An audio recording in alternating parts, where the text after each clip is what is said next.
We are continuing in chapter 13. We have been working through the 7-year tribulation period, and we have reached what I call Point B, the midpoint of the tribulation. This is one of the most dramatic turning points in all of prophetic scripture. If you've been with us from the beginning, you know we've been building a timeline. Everything we study fits into that timeline. So let's dive in. We are in chapter 13. Let me set the scene. The 7-year tribulation is divided into 2 equal halves, each 3.5 years long. The first half is a period of rising global power. The second half, called the Great Tribulation, is when all-out war is declared against God's people.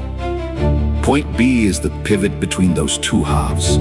Something dramatic happens at the midpoint that changes everything. Chapter 13 describes what that is. Let's build that picture together. Here is our master timeline. Keep this picture in your mind as we go through the whole chapter. The entire tribulation is 7 years, described in scripture as each half is 3½ years, or 42 months, or 1,260 days. These are 3 different ways of expressing the same 2 equal halves. The repetition tells us God is being very precise. He is not being approximate when he says these numbers. Look at the chart on the lower portion of this slide.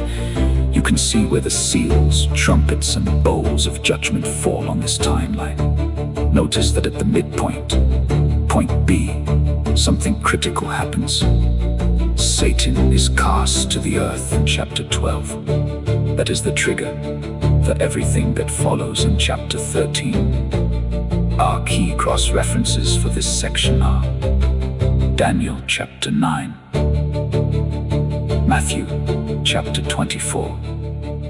We will look at each of these in this ongoing presentation.